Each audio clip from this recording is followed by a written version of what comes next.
Capitol Hill.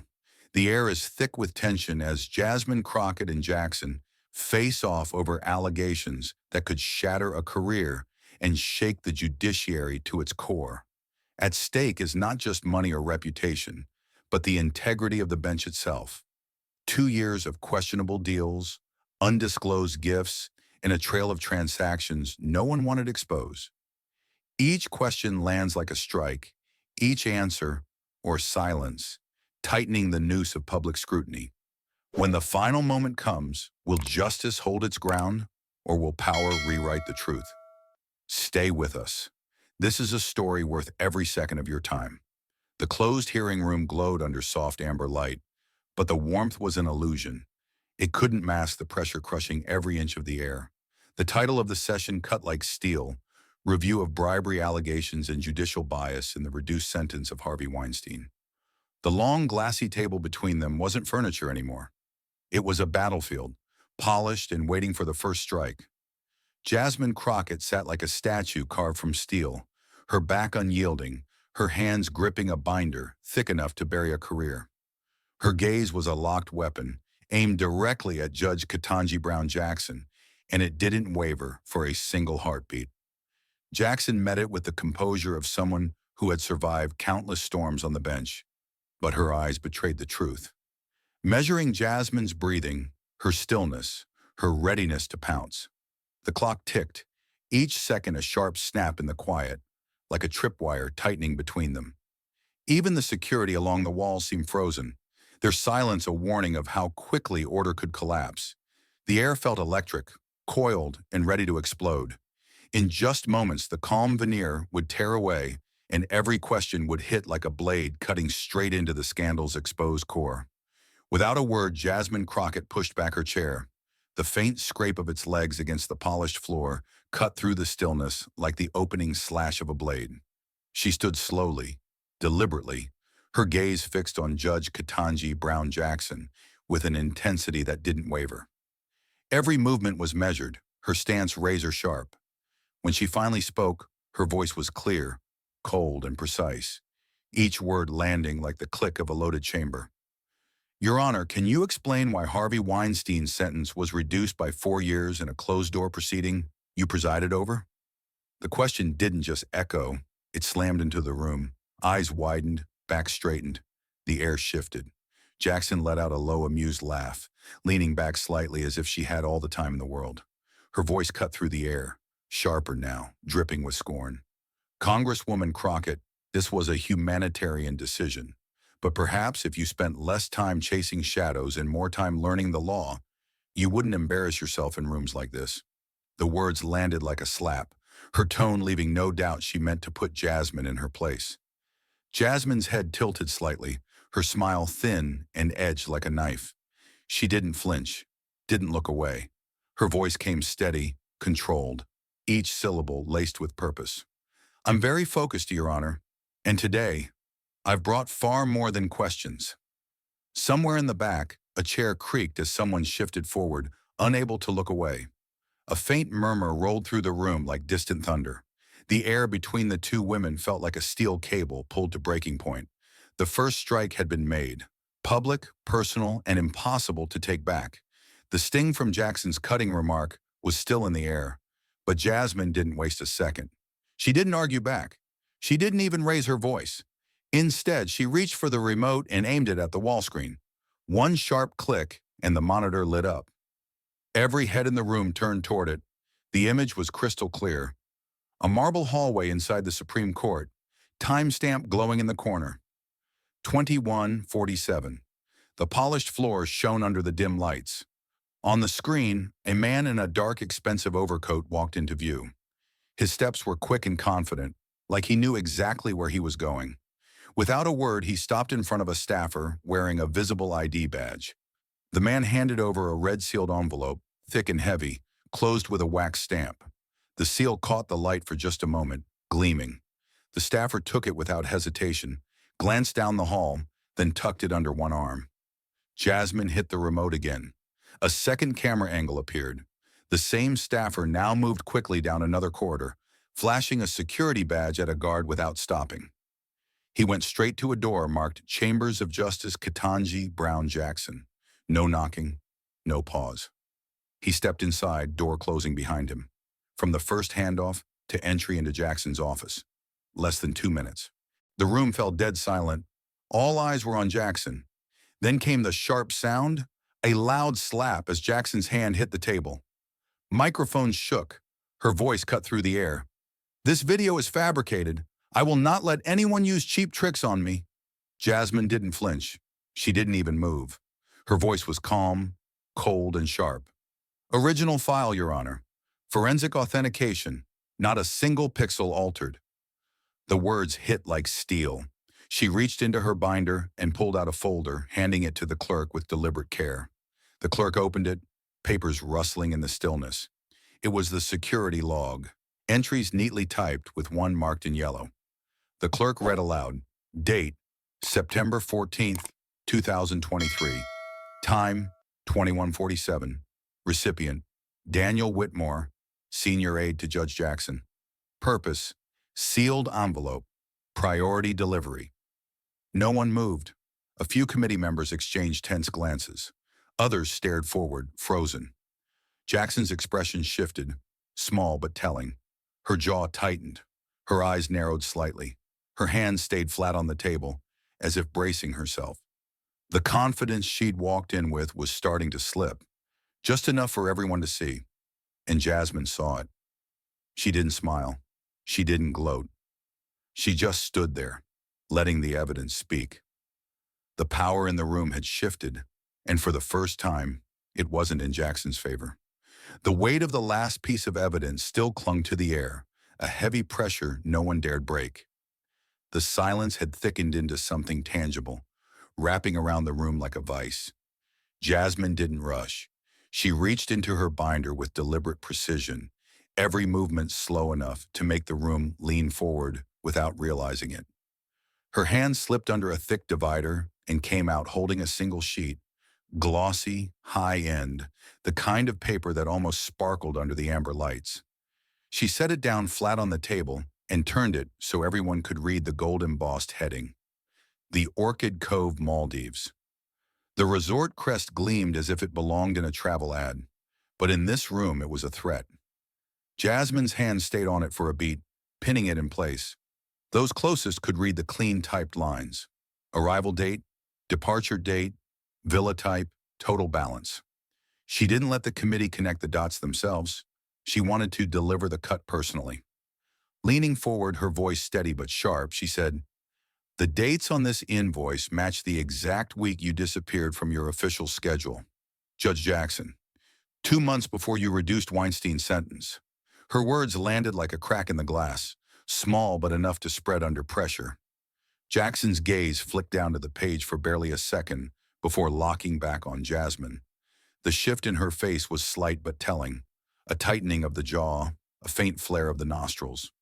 She straightened in her chair, voice low and clipped, the tone of someone who'd shut down more than a few cross-examinations. "You are digging into my personal life," she said, each word precise and edged. "This has nothing to do with the case." Her tone carried the authority of the bench, but it didn't wash over the room the way she might have hoped. Instead, it seemed to sink like a stone, leaving the air unchanged and tense.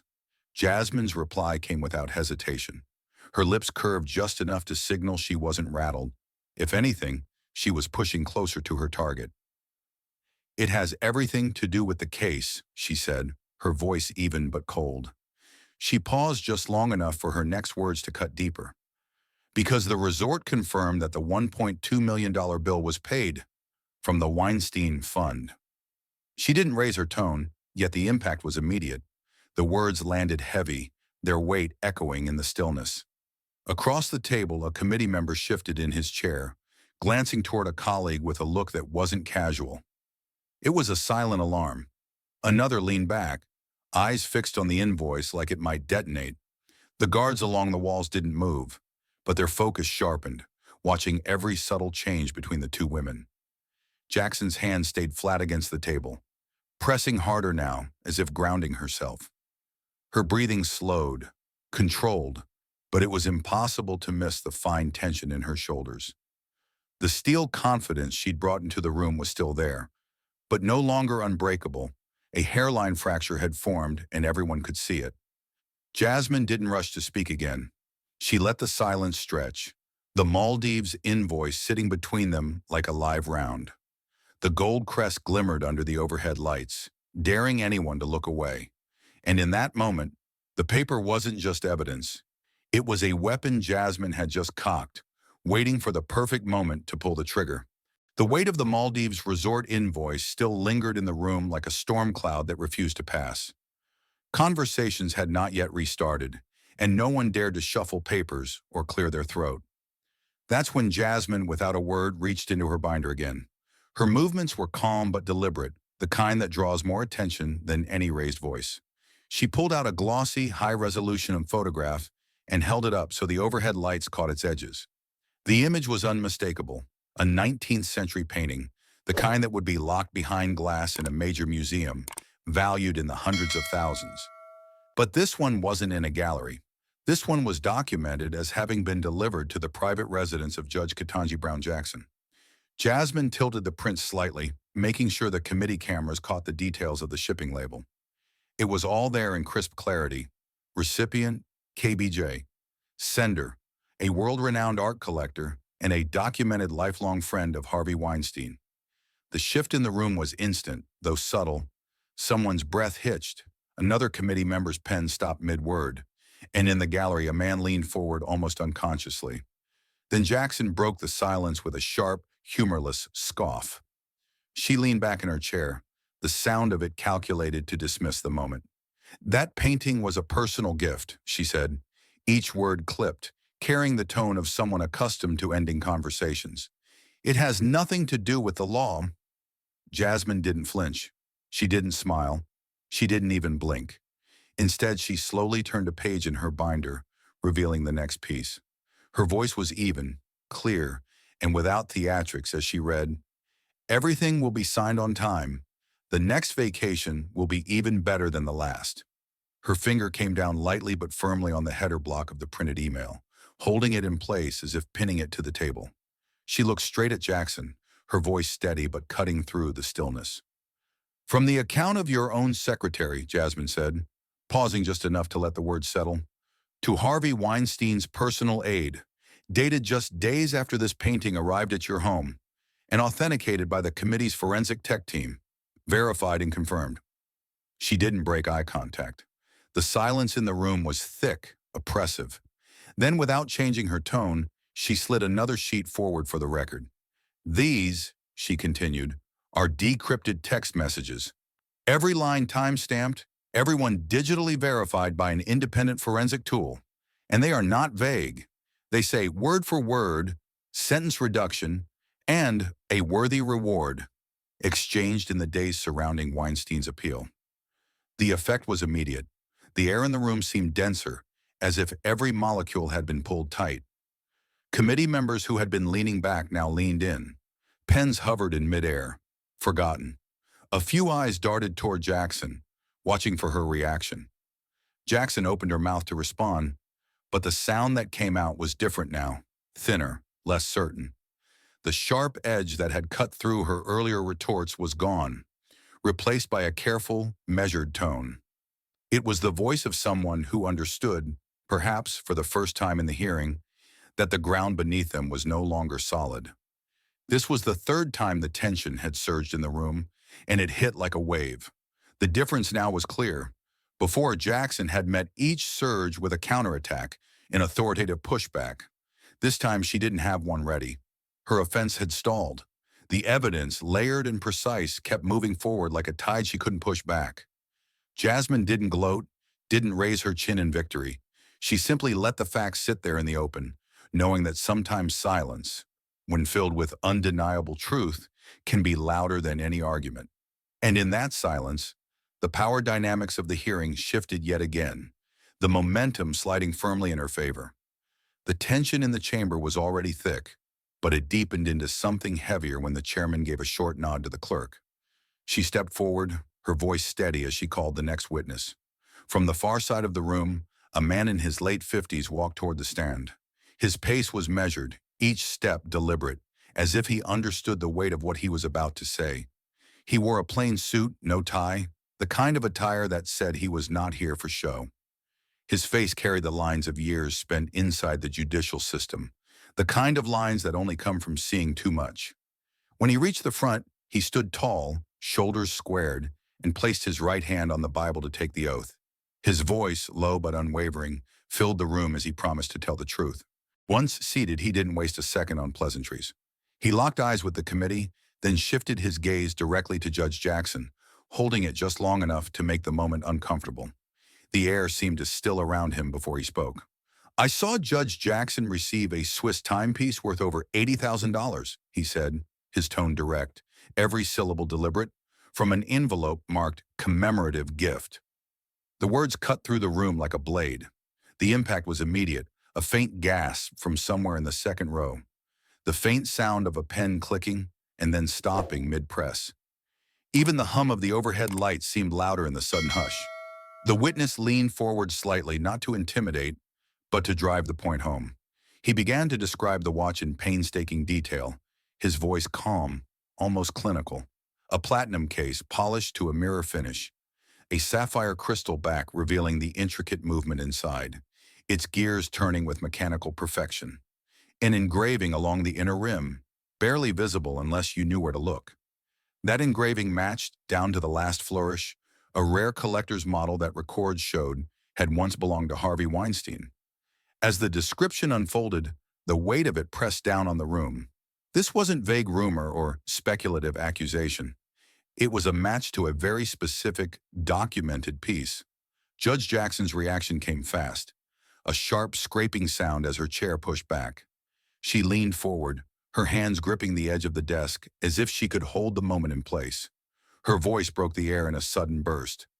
"That is a lie, a complete fabrication," she shouted, the words hot with anger. But the volume didn't carry conviction. It carried strain. The force in her voice didn't push the doubt away. It only revealed how hard she was trying to keep control. Her protest echoed for a beat, then faded into the stillness that followed. Around the long committee table, eyes met in silent exchange. Some members leaned subtly toward one another, their mouths moving in low, tight whispers. Others sat motionless, their pens hovering over notepads but not moving.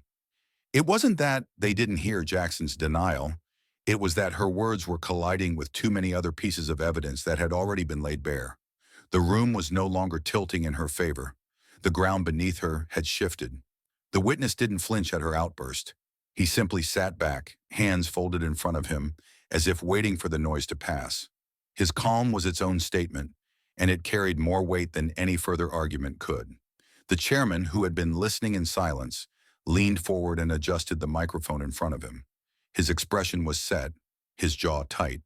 When he finally spoke, it was with a measured firmness that cut clean through the tension. "Effective immediately," he said, his voice carrying to every corner of the chamber. "This committee will open an internal investigation." The words landed like a gavel strike before the gavel even moved.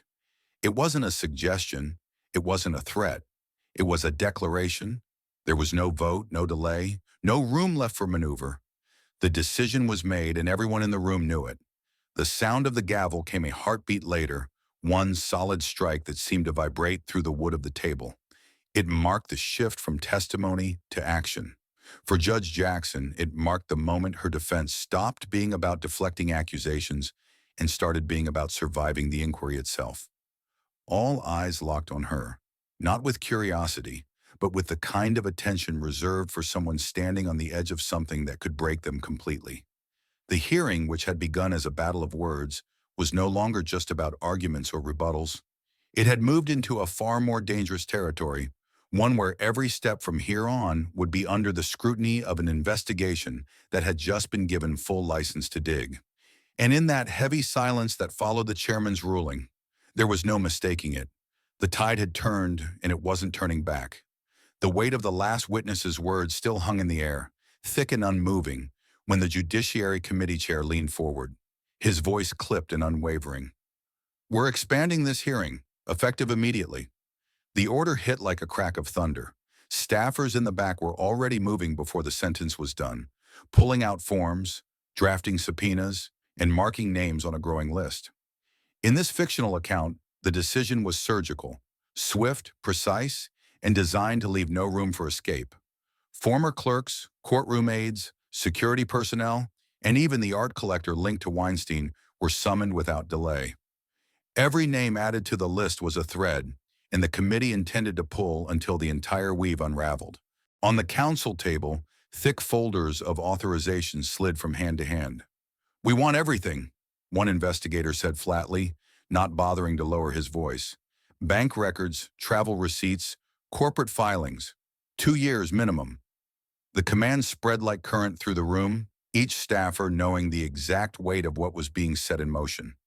Financial institutions received immediate legal orders to freeze and duplicate records tied to both Jackson and Weinstein. Bank statements, trust ledgers, wire transfer logs, and credit card histories began to flow into sealed evidence boxes. Hard drives were seized and logged under tight chain of custody protocols. Email servers were mirrored in full, down to deleted drafts and encrypted archives. Even burner phones, those never meant to leave a trace, were bagged for forensic imaging, their SIM cards cataloged for cross-analysis. The scope was relentless, a full 24 months of scrutiny with zero blind spots. Every transfer above a threshold, every cash withdrawal over a set limit, every deposit with a memo line, even hinting at personal benefit, was flagged in red. Travel logs from the U.S. Marshal Service were lined up beside TSA passenger manifests, each cross-checked against luxury hotel folios and private resort invoices. Airline reward statements were matched to timestamps from credit card swipes. Mileage reports from vehicle services were overlaid with toll pass records, creating a map that left no gap in movement. Every gift receipt, every dinner bill, every art shipment, logged and cross-referenced, one compliance officer said as she bent over a long oak table, her pen underlining each match. She flagged entries that flowed through shell companies, those with vague labels like consulting fee or hospitality credit, and anything linked to offshore accounts. An entire column was dedicated to known intermediaries, people whose only real job was to pass things along without their own name on paper. That column was growing by the minute. The committee's secure room began to resemble a war command center. On one wall, a grid of photographs, witnesses, aides, intermediaries, each with lines of red string connecting them to financial records, travel dates, or known events in the Weinstein timeline. On another wall, a massive digital monitor displayed transaction flows, color-coded by source and recipient. A bright orange line traced money from an offshore account in the Caymans to a consulting firm in Delaware, then to a personal account under an alias.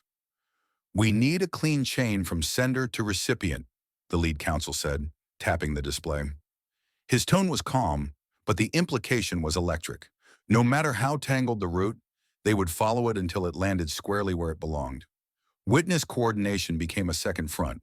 Drivers who had handled late-night drop-offs, concierges from high-end hotels, private jet crew members, art handlers, and even a night guard who remembered seeing a courier with a red wax seal, all were brought into the fold.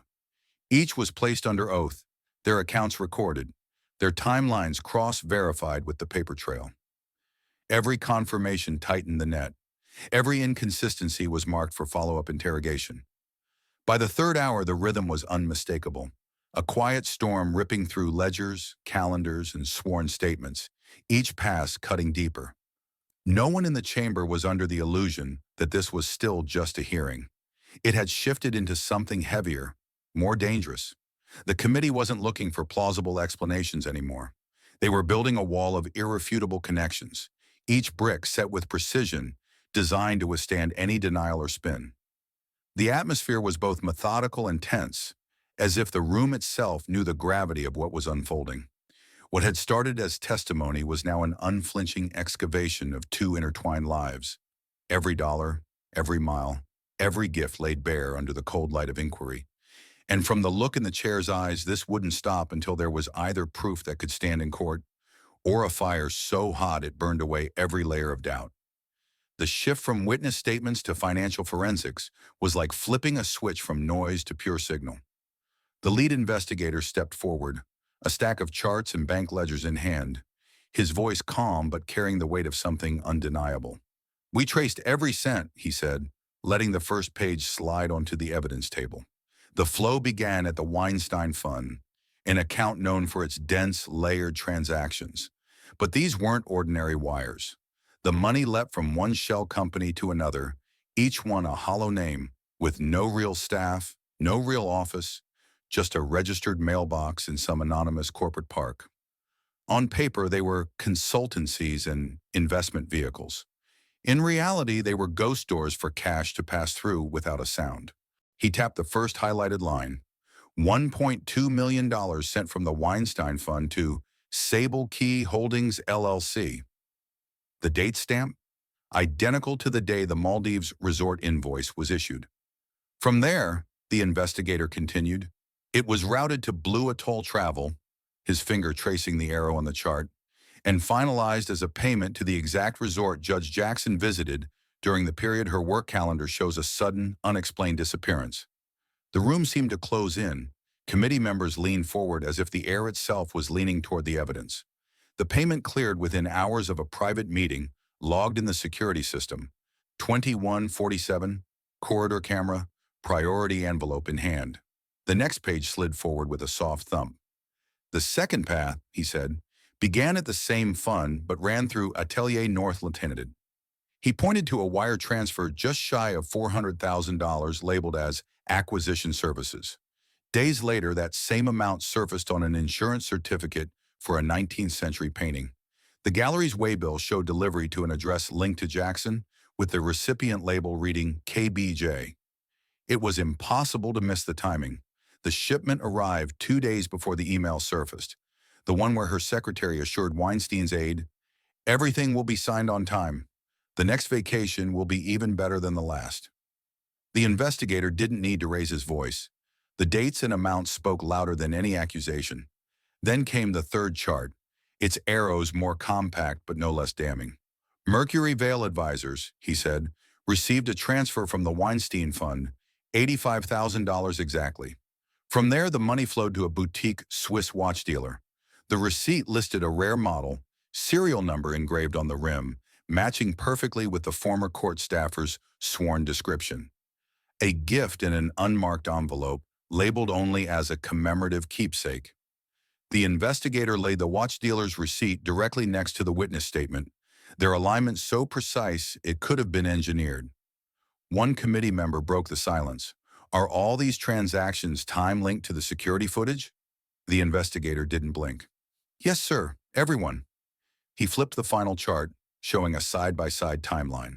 The Maldives resort payment matched the exact week of the calendar disappearance. The art purchase lined up with the email about signing on time. The watch purchase occurred within 48 hours of Weinstein's appeal filing. Every timestamp cross-checked with badge swipes, phone location pings, and building entry logs.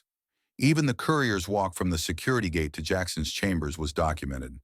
Less than 2 minutes, just as the stairwell camera had shown. He stepped back, letting the pages speak for themselves. "No gaps, no loose ends," he said finally, his voice low but absolute. "Every dollar has a destination, every destination has a date, and every date matches a moment we can see, hear, or read in the record." The committee chamber was still, not because the room lacked questions, but because every question already had an answer, and every answer pointed in the same direction. The evidence didn't just suggest a pattern, it drew one in permanent ink. The room was still steeped in the residue of tension from the financial investigation when the doors at the far end swung open. The sound was soft, but in a chamber this wound tight, it might as well have been a gunshot. Every head turned. Jackson stepped in. Her gait was steady, but her face betrayed the pressure of the moment. Her jaw was locked, lips a thin line, and her eyes scanned the room with a guarded calculation. Her suit was perfectly pressed, her hair immaculately set, yet nothing could hide the tightness in her posture. She didn't take the seat immediately. She placed her hands on the back of the chair for a beat too long, drawing a deep breath before lowering herself into position. Her gaze slid toward Jasmine, who sat already poised with a thick binder open in front of her, pages fanned like a deck stacked against the dealer. Jasmine did not waste a second. Her hand moved deliberately, picking up one exhibit after another and laying them in a clean, deliberate line across the polished surface of the table. A high-resolution still from the Maldives resort invoice, the shipping manifest for the 19th century painting, the delivery receipt for the Swiss watch, the printed transcript of decrypted text messages.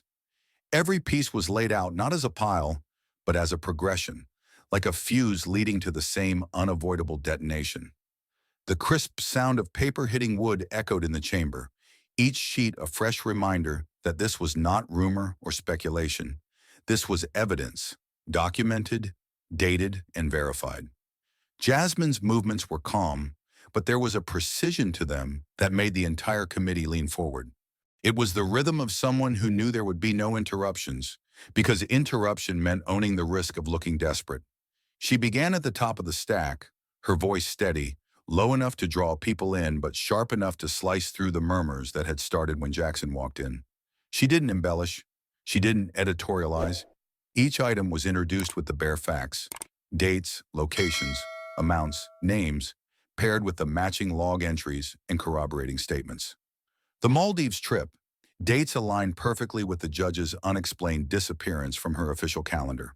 The painting, delivered within days of an email promising everything will be signed on time and hinting at a next vacation. The watch, an $80,000 Swiss timepiece that matched one once in Weinstein's personal collection, received in a commemorative envelope. Piece after piece, each fell into place like bricks in a wall that now loomed over Jackson, sealing her in. The air in the room seemed to grow thicker with each page. Members of the committee sat frozen, some with pens hovering midair, others with lips pressed tight as they processed the scale of what they were seeing. Cameras clicked softly in the background, though the real weight of the moment was in the silence between Jasmine's sentences. Even the shuffling of papers from aides in the back corner had stopped. The story was writing itself, and it was being written in ink too dark to erase. When the last document was in place, Jasmine stepped back slightly, not to retreat, but to give the table, the exhibits, and the truth they represented the space to breathe. Then slowly she leaned forward, both palms flat on the table, and locked eyes with Jackson. Her voice came out steady, deliberate, the kind of tone that forces the ear to catch every syllable. Can you identify one point, any point, that doesn't match the facts in this entire record? The words landed like a gavel, final and absolute. They were not shouted, but they carried the force of something undeniable. They didn't accuse, they challenged, and that made them infinitely more dangerous. Because to answer meant engaging, and to engage meant trying to dismantle a case that had been built with surgical precision. Jackson's lips parted slightly, a fraction of a second too slow to look natural. The tiniest flicker crossed her eyes. Not panic, not yet, but a recognition that the trap had been set and sprung without her even seeing the moment it happened. She drew in a breath as though to speak, but the air caught halfway down. A swallow echoed faintly into the microphone in front of her. Her right hand, which had been resting lightly on the table, shifted toward the edge, fingers curling inward. She gripped the wood, not in defiance but in grounding, the kind of grip that keeps someone from slipping further into a place they can't return from. Her knuckles blanched under the pressure, tendons pulling tight. The faint creak of the chair's armrests reached the microphones, and though she kept her eyes locked on Jasmine, there was no longer any real fire in them. The silence stretched, not awkward, but commanding. It was the kind of silence that didn't need to be filled, because it was already speaking volumes. Committee members glanced at each other, their expressions shifting from scrutiny to certainty. Staffers kept their pens poised but unmoving, as if afraid that the scratch of ink on paper might break the spell of the moment. Still, Jackson said nothing. She didn't lean forward, didn't glance at her counsel, didn't shuffle the papers in front of her. The absence of a response became its own statement, a confirmation more powerful than denial. It was the silence of someone who could not argue the facts without creating fractures in her own defense. Jasmine didn't smile. She didn't even blink. She simply stepped back from the microphone and let the room take in what had just happened. The exhibits lay on the table like a completed puzzle, every piece locked into place. No one needed to say it out loud. The picture they formed was already clear. The question had been asked, and the refusal or inability to answer had just sealed it. That was the beauty and brutality of this moment. Nothing needed to be added. The truth sat in plain sight, and the person it belonged to had just given it nowhere to hide. The tension in the chamber had already reached a breaking point, but no one dared move. Jackson's silence still hung in the air like an unspent thunderclap, vibrating against the wood-paneled walls. The chair of the committee leaned forward, his hands folded deliberately, his gaze locked on the record in front of him. When he finally spoke, his voice was controlled, too controlled, and that made it more lethal. Given the record before us, he began, each syllable clipped, this matter is now referred to the Department of Justice for criminal prosecution. The words weren't shouted, yet they carried the weight of a guillotine blade, slicing through the oxygen in the room. A collective murmur rippled across the rows of committee members, aides, and legal observers. Chairs shifted. Pens were set down mid-sentence. Even the photographers, who had been snapping relentlessly all day, lowered their cameras for a moment, as if they recognized that they were witnessing not just news, but a career collapsing in real time. On the far side of the table, Jackson's face remained composed, but the stillness was deceptive. The tightening of her jaw, the shallow rise and fall of her breath, and the faint tremor at the edge of her fingers betrayed the impact. It was the kind of stillness that comes right before glass shatters. The chair didn't pause for effect. He didn't need to. His next words came like a clean, surgical strike. Effective immediately, Judge Jackson is suspended from all judicial duties. The sentence landed like a hammer on concrete, reverberating through the room. There was no protest, no objection filed, no motion to delay. It was final, immediate, and absolute. Jackson's title, her authority, her power, all of it had been severed in less than a breath. The room's atmosphere shifted instantly, from combative to funereal, as if everyone present understood that the fight, at least for her, was over. Staffers on both sides of the aisle moved quickly, their actions brisk and methodical.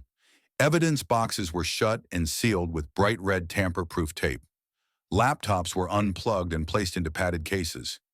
External drives, some no larger than a thumb, were logged and slipped into evidence bags marked with chain of custody labels. The process was clinical, precise. There was no room for mistakes now. This was no longer a political battle. It had just become a criminal one. From the corner of the room, a U.S. Marshal in a dark tailored suit stepped forward. His approach was quiet, not aggressive, but every person in the chamber knew exactly why he was there. His presence wasn't about confrontation, it was about enforcement. The sound of his shoes against the floorboards was soft, yet it carried, each step marking the undeniable reality of what had just happened. He stopped a measured distance from Jackson's seat, not touching her, not even speaking, but making it unmistakable that his role was to ensure the suspension was executed without delay or defiance. For Jackson, the bench had been her fortress for decades. It was the place from which she had commanded rooms like this, wielding power with the authority of the robe and the gavel. Now, in the span of 60 seconds, that fortress had been dismantled brick by brick, right in front of her. The contrast was almost too sharp to absorb. The judge who once decided fates was now having her own fate decided, and there was no appeal to be made in this room. The silence that followed was unlike any that had come before. It wasn't the anticipatory hush of a pending question or the quiet after an objection. This was heavier, like the dead air after a verdict has been read and no one knows whether to breathe or speak first. Even the ticking of the clock on the wall seemed intrusive. The chair simply closed his folder, as if the matter were settled beyond discussion, and passed it to the clerk beside him.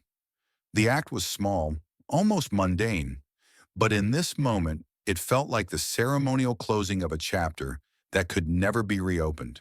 The reality was inescapable. Jackson's path forward no longer led to her bench. It no longer passed through the halls of judicial conferences or the chambers where she had once been untouchable. It now led straight into the hands of federal prosecutors, and every step from here would be under the fluorescent lights of a Justice Department investigation.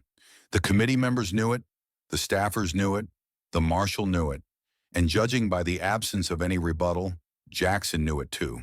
And still the chair's declaration lingered in the air, replaying in the minds of everyone present. Given the record before us, referred to the Department of Justice, suspended immediately. It wasn't just a legal statement. It was the sound of the floor being pulled out from under someone who thought they were standing on solid marble. It was the clean, irreversible shift from authority to accountability, and no one, not even Jackson herself, could pretend it hadn't happened. If you'd like, I can now expand this even further by breaking down the body language, the micro reactions from the committee, and the sensory details of the room to make the suspension scene feel like a full cinematic sequence. That would push it toward a near screen-ready version without changing a single fact or quote you've said. Would you like me to do that? When the chair's final words settled and the gavel's echo thinned into silence, something else took the room. The need to ask what all of this was really about. Not just as a case, but as a mirror held up to power. The drama had been loud, the evidence had been sharp, and the decisions had been decisive.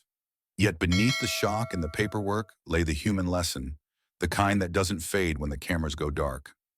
This is where the noise ends and meaning begins, where the record stops being pages and starts being guidance. The heart kicks slower, the breath evens out, and perspective steps forward. We look past the names and titles and see patterns that run through every workplace and every home. We recognize the same crossroads where pride fights with truth and shortcuts tempt discipline. We see the cost of silence, the price of complicity, and the rare power of a calm voice that refuses to blink. And in that steady space, the story begins teaching what it came to teach. First, power without accountability is a castle built on wet sand, impressive until the tide arrives. Titles can intimidate, but they cannot outlast a receipt, a timestamp, or a straight question. The lesson lands hard and simple. Authority is rented, paid for daily with honesty and restraint. When power forgets its rent, the ledger remembers, and the bill eventually comes due. We learn that respect for institutions is not the same as immunity for the people inside them. The robe, the seal, the polished wood, those are symbols. They do not sanctify what is hidden in the dark. Accountability is not the enemy of authority. It is the spine that keeps authority standing upright. If the spine bends too far for too long, it breaks, and the fall is always sudden to those who stop listening. The takeaway is not fear of power, but clarity about what keeps it clean.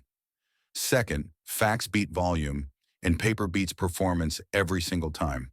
The story showed that a quiet stack of records can hit harder than 100 angry speeches. A timestamp is a fist that never gets tired. A log entry is a witness that cannot be cross-examined into silence. When someone says, "This is a trick," the invoice says, "This is a date." When someone says, "This is personal," the ledger says, "This is a payment." We learn to love the ordinary tools of truth: signatures, serial numbers, itineraries, access badges, and the relentless logic of sequence. The world can argue feelings. Documents argue reality. In a loud age, the calm power of proof is the sharpest blade in the room. Third, courage doesn't always look like shouting. Often it looks like precision. The example here is the advocate who didn't grandstand, didn't trade in insults, and didn't sprint. She walked step by step, document by document, as if laying track across a canyon. That is a braver kind of courage because it bets everything on patience and clarity. It resists the sugar rush of outrage and aims for the slow burn of truth that holds up in daylight. The lesson is portable. In homes, in offices, in teams, we win more by building than by blustering. We don't need to speak louder. We need to speak cleaner. We don't need more heat. We need more light. Precision is how courage stays sharp without cutting the wrong thing. Fourth, silence is a decision, and it leaves a mark. There are times when silence is wise, when speaking would wreck a careful process. But there are other times when silence is simply the absence of a defensible answer. In those moments, quiet is not neutral. It is a verdict spoken without sound. The lesson isn't that all silence is guilt, but that silence under the weight of aligned facts is not a shield. You can feel the room change when the story stops being a debate and becomes a map. Every heartbeat hears the same message. If there is a clean path out, take it now, because the longer you wait, the smaller the doors get. In the end, we remember not just what was said, but what could not be said. Fifth, systems save us when personalities fail us. The chain of custody, the audit trail, the conflict checks, the peer review, the boring forms. These are the guardrails that keep a fast car on a dangerous road. They are not exciting until the cliff appears. The lesson is not to worship process, but to respect it as the instrument that keeps fairness from becoming a flavor of the month. We are all tempted to speed when the road looks empty. Procedure is the sign that says, curve ahead.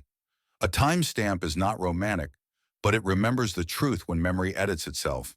A second signature is not dramatic, but it spreads the risk when one person's judgment goes blind. The system's beauty is not in drama, but in its refusal to be impressed by drama. Sixth, small people doing small jobs can make a large world honest. A guard who logs an envelope, a clerk who files a receipt, an accountant who matches a line item, none of them wear capes. Yet without them, the truth would have no bones. The story honors the quiet professionalism that refuses to bend even when the room is heavy with rank. Just write what happened is a simple instruction that keeps civilization from fraying. The lesson reaches beyond courts and committees to warehouses, schools, clinics, and shops. Every time someone records the real thing instead of the convenient thing, a small light stays on. Enough small lights, and the dark gets outnumbered. That is how ordinary people keep a nation honest. Seventh, shortcuts cost more than the long road. Temptation always sells the same lie. This will be quick, and no one will see. But money leaves footprints, gifts have serial numbers, vacations have check-in times, and emails don't forget. The long road is slower, but it is also safer, because it lands you where you can sleep at night. The lesson is not about austerity, it's about alignment. When reward and responsibility stop shaking hands, ruin shows up with a camera. You can be famous, brilliant, powerful, and still get dragged by a calendar entry. The world is watching sounds like a threat, but it's actually a promise. If you walk straight, the record will be your friend. If you don't, the record will be your biography. Eighth, justice is patient, but it is not passive. It doesn't rush because it can't afford to be wrong, and it doesn't stall because it can't afford to be weak. The story proves that slow is not the same as sleepy. Step by step, the work moved from suspicion to structure, from theory to evidence, from noise to narrative that can stand in court. The lesson for anyone watching is to resist both panic and complacency. Don't demand a conclusion before the facts have earned it. Don't ignore the facts once they have. When a process is clean, a verdict is not revenge, it is maintenance. It keeps the engine from burning out. It keeps tomorrow from inheriting today's corrosion. Ninth, integrity is not only what we refuse, it is what we return. In a world that rewards speed, integrity asks for a pause and a check. Who benefits? Who pays? Who knows? And what changed are questions that keep leaders from drifting. If we learn anything here, it is that humility is not weakness. It is a safety belt. The stronger the role, the tighter the belt should be. Integrity is not a speech. It is a sequence of small, boring decisions that end up heroic when put together. The difference between a headline and a life well lived often comes down to 5 words. No, that's not for me. We carry that sentence like a tool, and it pays better than any shortcut ever will. 10th, the point of accountability is not humiliation, it is repair. The system does not put on a show for the joy of breaking people. It closes the loop so the next case lands on sturdier ground. The lesson for the rest of us is to aim for outcomes that teach more than they punish. We want a culture where truth can interrupt power without tearing the house down. We want leaders who welcome scrutiny as proof they're still trustworthy. We want citizens who understand that participating in the process is not cynicism, it is stewardship. And we want to remember that the goal is not to win a moment, but to build a future where fewer moments like this are even possible. If there is a single line that threads through every beat of this story, it is this: truth leaves footprints. It does not sprint, it does not panic, and it does not bargain.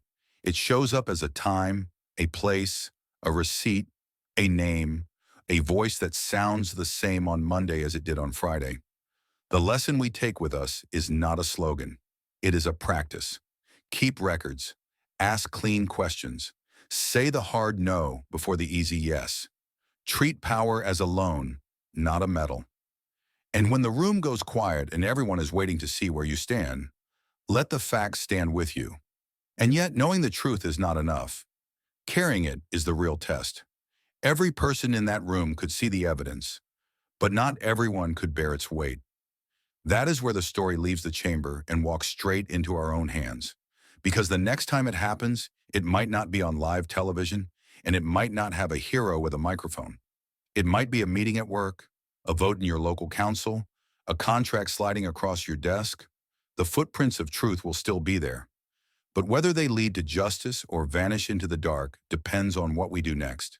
That's the heartbeat of this moment, the understanding that justice doesn't survive on spectacle, it survives on repetition.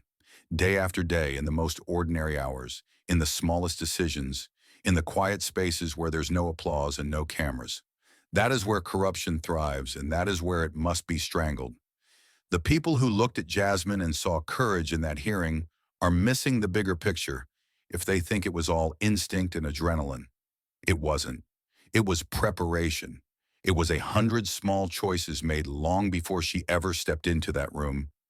Choices to keep notes, to guard evidence, to refuse favors, to remember dates and names and amounts. That's the call.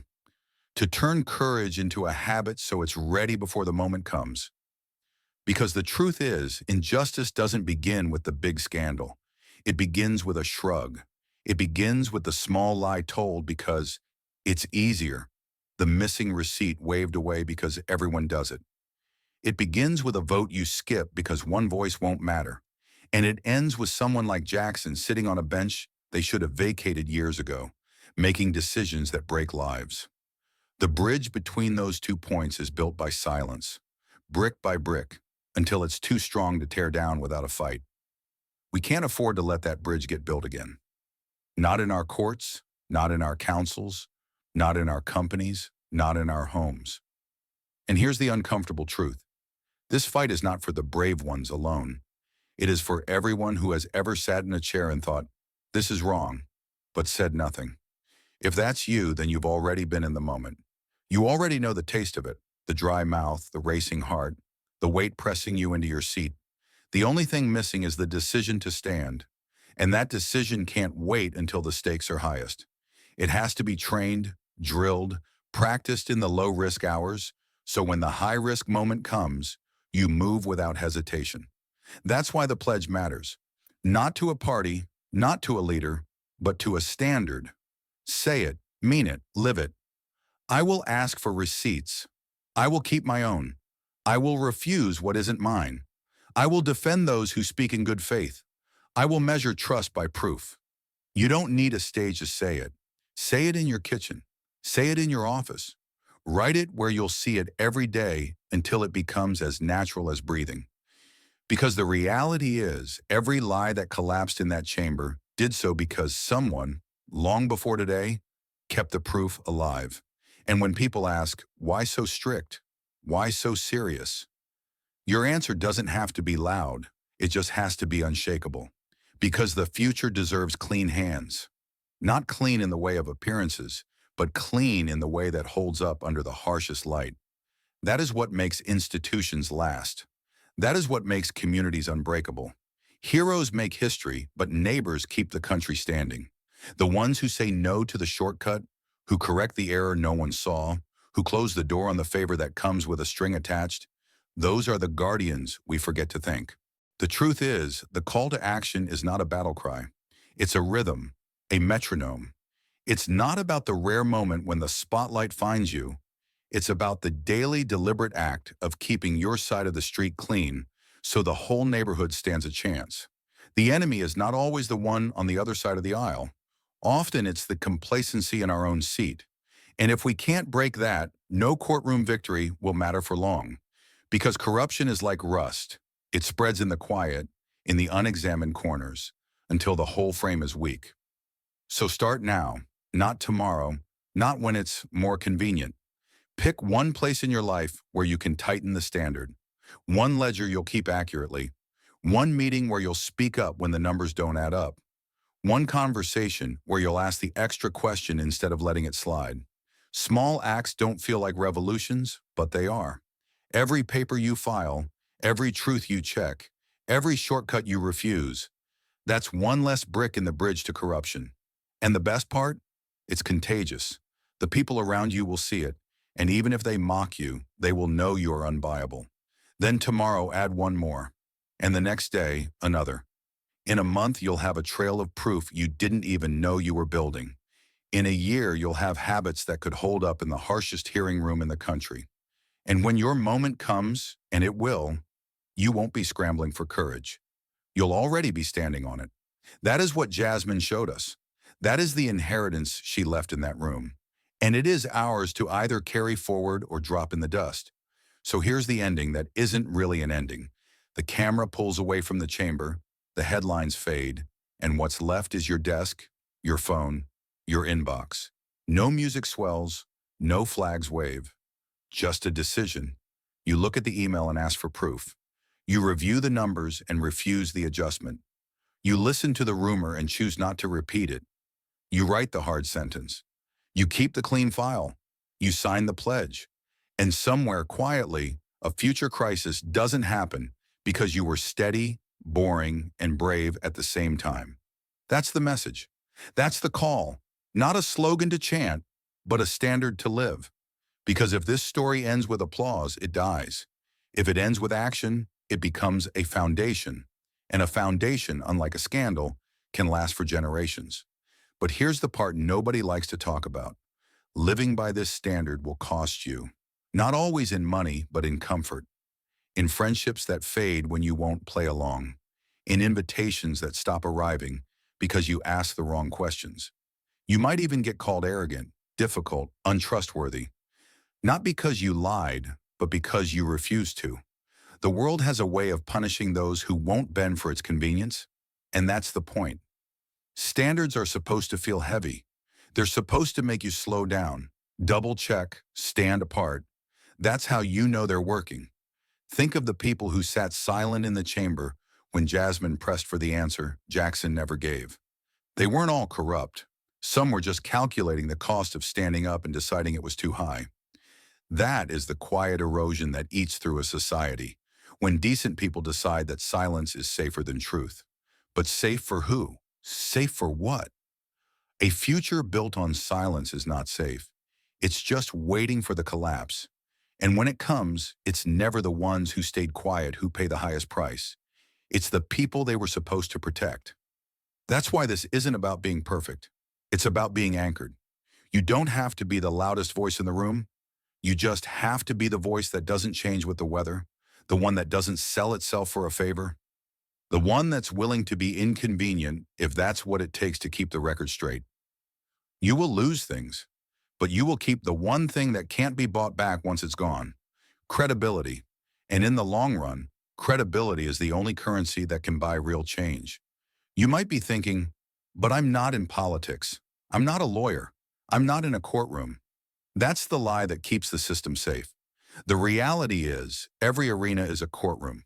Your job, your community board, your child's school, the dinner table where a relative repeats something you know isn't true, the checkout counter where the cashier forgets to ring up an item and you notice. Every single one of these moments is a micro trial of your own integrity. The verdict is yours to deliver. The ripple effect is bigger than you think. And here's the truth that's harder still. The people who will test you most are often the ones closest to you. A friend asking for a shortcut, a boss suggesting a creative accounting move, a neighbor wanting you to look the other way. Saying no won't just make them uncomfortable, it will make you uncomfortable. But that's what makes it powerful. If courage only showed up when the stakes were high and the audience was big, it wouldn't be courage. Courage is saying no when no one would know you said yes. This is the part of the story we can't outsource. Jasmine did what she could in that room. She left us an example, not a finished product. The rest is on us. And that's the thing about examples. They're useless unless we copy them. Not perfectly, not theatrically, but consistently. Day after day in the small things until it becomes muscle memory. Until truth isn't a performance, but a reflex. So yes, set the bar high, make the pledge and keep it, but also accept that keeping it will sometimes feel lonely. You will feel the gap between you and those who compromise, but over time you'll also see the gap between you and those who crumble. And that gap is the difference between building something that lasts and watching it wash away. Because here's the secret. The people who resist you now will respect you later. They might never admit it out loud. They might even resent you for it. But when their own storm comes, when their own choice between easy and right arrives, they will remember you stood your ground. And sometimes that memory will be the thing that keeps them from falling. So the work doesn't end when the headlines fade or when the scandal cools. The work is the daily refusal to lower the standard, even when it's inconvenient, even when it costs you, even when no one notices. That is what keeps the next Jackson from ever taking a seat in the first place. That is what turns one moment of courage into a culture of accountability. Thank you for watching until this moment and for standing with us on this journey for justice. Your support means everything. Like, subscribe, and turn on notifications so you never miss what's next. And we'd love to hear your thoughts. Leave a comment below and let us know what moved you most in this story. Together, our voices make a difference.